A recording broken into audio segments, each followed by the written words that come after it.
இன்றைக்கு அமைச்சராக இருக்கக்கூடியவர்கள் வந்து ஒரு ரீல்ஸ் போட்டு ஒரு இன்வைட் போடுறாங்க. அந்த ரீல்ஸு அப்படின்றது எந்த வகையில் எத்தனை தொழிலாளர்கள் வந்து ஈர்க்கும் அப்படின்றது தெரியல.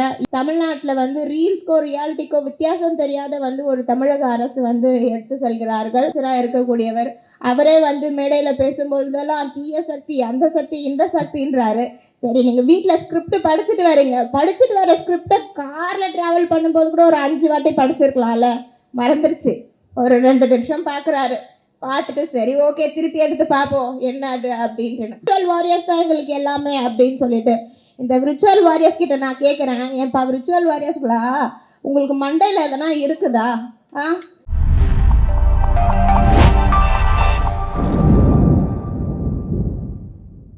முத்தமிழறிஞர் கலைஞர் அவர்களின் பிறந்த நாளை முன்னிட்டு இன்றைக்கு திருவிக நகர் தொகுதிக்கு உட்பட்டு இந்த கூட்டத்திற்கு தலைமையேற்று நல்ல பல கருத்துக்களை வழங்கியிருக்கும் பகுதி கழக செயலாளர் அண்ணன் தமிழ்வேந்தன் அவர்களே, நிகழ்ச்சி என்றாலே சென்னை கிழக்கு மாவட்டம்தான், அது ஆட்சியில் இருந்தாலும் சரி இல்லை என்றாலும் சரி என்றும் கருப்பு சிவப்பு கொடி பறக்கும் என்ற வகையில் தொடர்ந்து சென்னை கிழக்கு மாவட்டத்தில் நிகழ்ச்சியை வடிவமைத்து செயல்பட்டிருக்கும் மாவட்ட கழக செயலாளர் அண்ணன் PK சேகர்பாபு அவர்களே, நிகழ்ச்சிக்கு வருகை தந்து சிறப்பித்திருக்கும் மனிதநேய ஜனநாயக கட்சியின் தலைவர் அன்பிற்கினிய அண்ணன் தமீமும் அன்சாரி அவர்களே, நிகழ்ச்சிக்கு வருகை இருக்கும் முன்னாள் உயர்கல்வித்துறை அமைச்சர் அண்ணன் கோவி செழியன் அவர்களே, மற்றும் கழக தகவல் தொழில்நுட்ப அணி துணை செயலாளர் அன்பிற்கினிய சகோதரி திவ்யா சத்யராஜ் அவர்களே, மற்றும் மேடையில் அமர்ந்திருக்கக்கூடிய முன்னாள் சட்டமன்ற உறுப்பினரும் அண்ணன் தாயகம் கவி அவர்களே, மற்றும் வட்டக்கழக செயலாளர்கள் அண்ணன் கிருஷ்ணகுமார் அவர்களே, அண்ணன் புஷ்பராஜ் அவர்களே, மாவட்டத்தின் துணை அமைப்பாளர் அக்கா புனிதவதி நெத்ராஜன் அவர்களே, இப்பகுதியின் மாமன்ற உறுப்பினர் அண்ணன் சரவணன் அவர்களே, மண்டல குழு தலைவர் அக்கா சரிதா அவர்களே, மற்றும் இங்கு வருகை தந்திருக்க அனைத்து வட்டக்கழக செயலாளர்களுக்கும் அணிகளின் நிர்வாகிகளுக்கும் மற்றும் மாமன்ற உறுப்பினர்களுக்கும் இங்கு வருகை தந்த அனைவருக்கும் என்னுடைய மாலை வணக்கத்தை தெரிவித்துக் கொள்கிறேன். இன்றைக்கு வந்து எனக்கு முன்னால் உரையாற்றிய ஆகாஷ் வந்து ஒவ்வொரு விஷயத்தையும் வந்து புட்டு புட்டு வைத்தார்கள். இன்றைக்கு பார்த்தீங்கன்னா திமுக அப்படின்றத வந்து ஆளும் கட்சியாக இருக்கக்கூடியவர்கள் வந்து எந்த அளவிற்கு விமர்சிக்கிறார்கள், எந்த அளவுக்கு குறை சொல்கிறார்கள் அப்படின்றத ஒவ்வொரு நாளுமே பார்த்துட்டு இருக்கோம். ஆனால் இன்றைக்கு திராவிட முன்னேற்றம் கழகம் இல்லை என்றால் தமிழ்நாடே இல்லை என்பது தான் நிதர்சனமான உண்மை. நம்முடைய கழக தலைவர் அவர்கள் மிசா போராட்டத்தில் ஈடுபட்டு சிறை அடைக்கப்பட்டு அந்த சிறையில் எவ்வளோ துன்பம் அடைந்திருக்கிறார் அப்படின்றது வரலாற்றில் இன்றைக்கும் பேசக்கூடிய ஒரு பொருளாக இருக்கிறது. இன்றைக்கு நம்முடைய முத்தமிழறிஞர் கலைஞர் அவர்களின் பிறந்த நாளை கொண்டாடுகிறோம். முத்தமிழறிஞர் கலைஞர் அவர்கள் இல்லை என்றால் தமிழ்நாட்டில் தமிழ் என்ற ஒரு மொழிக்கு, இனத்திற்கு, இங்கு தமிழுக்கு இருக்கக்கூடிய ஒவ்வொரு தனி நபருக்கும் சுயமரியாதை என்பதே இல்லாமல் போயிருக்கும். இன்றைக்கும் இந்தி திணிப்பு வந்து நம்ம தமிழ்நாட்டில் இருக்குது. ஆனால் இன்றைக்கும் இந்த இந்தி திணிப்பை எதிர்க்கக்கூடியவர்கள் திமுக காரர்கள் தான். மாண்புமிகு தமிழ்நாடு முதலமைச்சர் அவர்கள் ஆட்சி பொறுப்பில் கடந்த முறை ஏற்ற பொழுது, இன்றைக்கு கழக தலைவராக இருக்கும் பொழுதும் சரி, ஆட்சியில் இருந்தால் துறை சார்ந்த ஒவ்வொரு துறை சார்ந்த ஒரு முன்னெடுப்புகளை எடுப்பார்கள். எதிர்க்கட்சியில் இருந்தால் கழகத்தின் சார்பாக கொள்கையில் இருக பற்றி இருப்பார்கள். இன்றைக்கு முத்தமிழறிஞர் கலைஞர் அவர்களை நினைவு கூறும் வகையில் இந்த பிறந்தநாள் நிகழ்ச்சி கொண்டாடப்படுகிறது. முத்தமிழறிஞர் கலைஞர் அவர்களால் மட்டும்தான் இன்னைக்கு வந்து ஐடி செக்டார் அப்படின்னா என்ன அப்படின்றதே இந்த தமிழ்நாட்டில் இந்த தொழில்நுட்பம் வந்து முன்னேறி இருக்கிறது. இன்றைக்கு அமைச்சராக இருக்கக்கூடியவர்கள் வந்து ஒரு ரீல்ஸ் போட்டு ஒரு இன்வைட் போடுறாங்க. அந்த ரீல்ஸு அப்படின்றது எந்த வகையில் எத்தனை தொழிலாளர்கள் வந்து ஈர்க்கும் அப்படின்றது தெரியல. இதற்கு முன்னாடி முத்தமிழறிஞர் கலைஞர் ஐயா இருந்த பொழுது சொல்லை வந்து செயலாக்கி எவ்வளோ நபர்கள், இளைஞர்களுக்கு வந்து வேலை வாய்ப்பை அளித்தவர் நம்முடைய முத்தமிழறிஞர் கலைஞர். ஆனால் இன்றைக்கு தமிழ்நாட்டில் வந்து ரீல்ஸ்க்கோ ரியாலிட்டிக்கோ வித்தியாசம் தெரியாத வந்து ஒரு தமிழக அரசு வந்து எடுத்து செல்கிறார்கள். அதே போல் இன்றைக்கு ஆகாஷ் அவர்கள் பேசும்போது குறிப்பிட்டிருந்தார்கள், இது எல்லாமே திமுகவில் செய்த திட்டங்கள், இதை வந்து நீங்கள் செஞ்சுருக்கீங்க அப்படின்னு. நீங்கள் இன்னும் வந்து இத்தனை நாட்கள் ஆகி நாங்கள் இந்த திட்டங்களை புதுதாக செய்திருக்கிறோம், புதுசாக நாங்கள் கொண்டு வந்த திட்டம் அப்படின்னு இது வரைக்கும் ஒரு திட்டம் கூட செய்யலை. ஸ்டிக்கர் ஆட்சியும் சோஃபா ஆட்சியும் தான் வந்து இன்றைக்கு நம்ம தமிழ்நாட்டில் வந்து நடந்து வருகிறார்கள். ஆனால் அதை ஒரு நாளும் அவர்கள் ஒப்புக்கொள்ளாமல் இன்றைக்கும் திமுக தான் காரணம், திமுக தான் எங்களை இந்த மாதிரி பண்ணுறாங்க, திமுக தான் எங்களை அந்த மாதிரி பண்ணுறாங்க. சரி, ஆட்சிக்கு வர்றதுக்கு முன்னாடி நீங்கள் இந்த மாதிரிலாம் பேசுனீங்க, பொதுக்கூட்டத்தில் பேசுனீங்க. அவங்க கட்சி தலைவராக இருக்கக்கூடியவர், இன்னைக்கு முதலமைச்சராக இருக்கக்கூடியவர், அவரே வந்து மேடையில் பேசும்பொழுதெல்லாம் தீய சக்தி, அந்த சக்தி, இந்த சக்தின்றாரு. சரி, நீங்கள் வீட்டில் ஸ்கிரிப்ட் படிச்சுட்டு வரீங்க, படிச்சுட்டு வர ஸ்கிரிப்டை காரில் ட்ராவல் பண்ணும்போது கூட ஒரு 5 வாட்டி படிச்சிருக்கலாம்ல, மறந்துருச்சு. ஒரு 2 நிமிஷம் பார்க்குறாரு, பார்த்துட்டு சரி ஓகே திருப்பி எடுத்து பார்ப்போம் என்ன அது அப்படின்ட்டு. ஒரு முதலமைச்சர் அவர்கள் அவர் வெற்றி பெற்ற தொகுதியில் நன்றி சொல்ல போனால் அந்த இடத்துல பொதுமக்கள் அவர்களுக்கு வாக்களித்ததுக்காக நன்றி சொல்லிட்டு அந்த பொதுமக்களுக்கு என்ன திட்டங்களை செய்ய போகிறோம் அப்படின்றத எடுத்து வைக்கக்கூடியதான் ஒரு நல்ல தலைவரும் ஒரு நல்ல முதலமைச்சரும்.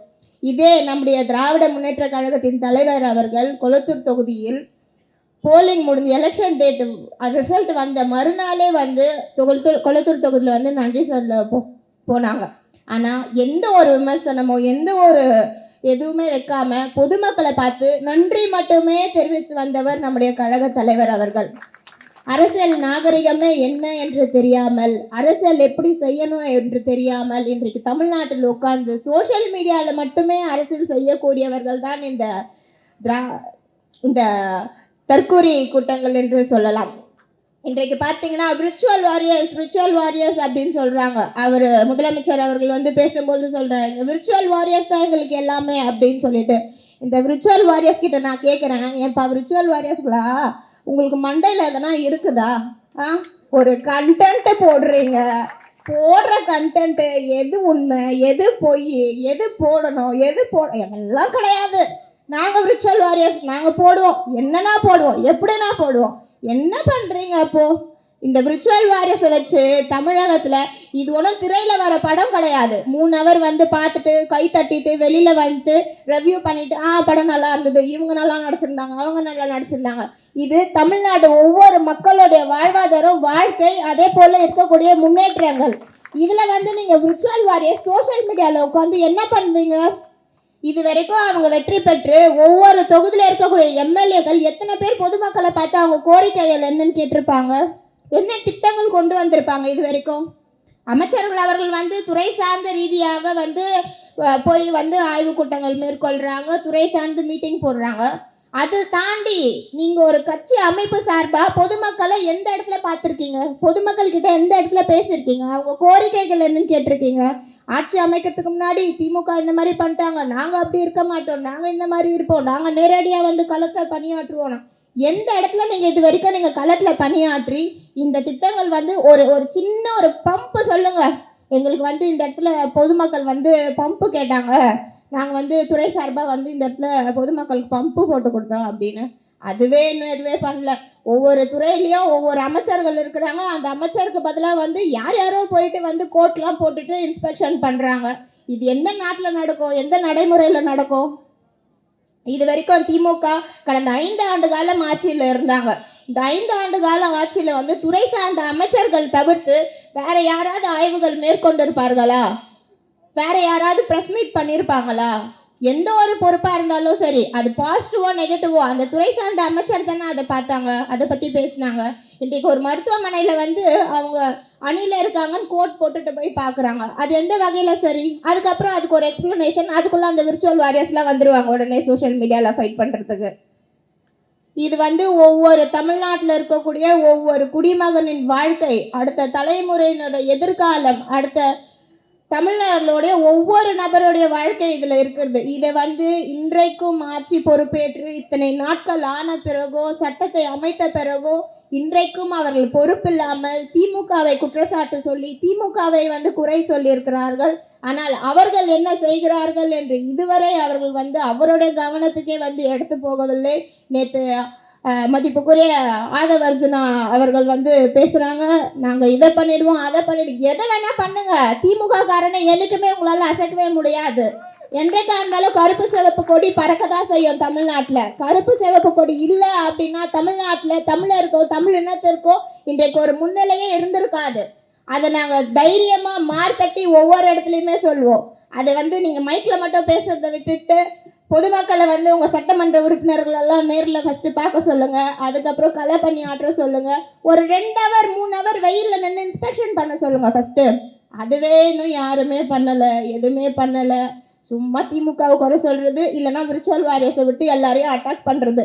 ஃபஸ்ட்டு இந்த விர்ச்சுவல் வாரியர்ஸ் எல்லாம் வெளியில் இருந்து எடுத்துகிட்டு வந்து அவங்கள எல்லாரும் களை பண்ணி ஆற்ற சொல்லுங்கள். சோஷியல் மீடியானால இது எதுவுமே ஆக போகிறதில்ல. நம்ம பொதுமக்களும் வந்து நிறைய பார்க்குறீங்க, இன்ஸ்டாகிராமு, ஃபேஸ்புக்கு, ட்விட்டரு, இதுலேயும் நிறைய பேர் வந்து நிறைய ஃபாலோ பண்ணுறீங்க, போஸ்ட்டு போடுறீங்க. இது எல்லாமே ஓகே. அட்லாஸ்ட் என்ன நம்மளுக்கு முக்கியமானது? பொதுமக்களோட நலமோ, பொதுமக்களோட பாதுகாப்போ, பொதுமக்களோட முன்னேற்றமோ, இது 3 தான் நம்மளுக்கு ரொம்ப முக்கியம். இந்த 3யுமே வந்து இது வரைக்கும் இன்றைக்கு ஆட்சி அமைத்திருக்கக்கூடியவர்கள் எந்த ஒரு முன்னெடுப்பும் எடுக்கவில்லை என்பது தான் நிதர்சனமான உண்மை. கடந்த 5 ஆண்டு காலங்களில் எவ்வளோ திட்டங்கள் கொண்டு வரப்பட்டிருந்தது, எவ்வளோ திட்டங்கள் வந்து செயல்படுத்தப்பட்டிருந்தது. இன்றைக்கு பார்த்தீங்கன்னா இந்த திருவிக நகர் தொகுதிக்கு உட்பட்டு இங்கே இருக்கவங்க வந்து சொல்கிறாங்க, திருவிக நகரில் ஒன்றுமே பண்ணலை அப்படின்ட்டுன்னு. அப்படி இருந்தால் அவங்களுக்கு தான் ஒன்றுமே தெரியல அப்படின்றது அர்த்தம்னு நினைக்கிறேன். பூனை கண்ணை மூடினா உலகமே இருந்துருச்சுன்னு சொல்லுவாங்க. அந்த மாதிரி அவங்க கண்ணு மூடி இருக்கு போல. கொஞ்சம் கண்ணை திறந்து ரோட்டில் வந்து எவ்வளோ திட்டங்கள் இருக்குது, எத்தனை இடத்துல வந்து விளக்குகள் வந்து பளிச்சுன்னு இருக்குது, எந்தெந்த இடத்துலலாம் பொதுமக்கள் பயன்பெற்றிருக்கிறாங்க அப்படின்றத வெளியில் வந்து கொஞ்சம் பார்க்குமாறு கேட்டுக்கொண்டு விடைபெறுகிறேன். நன்றி.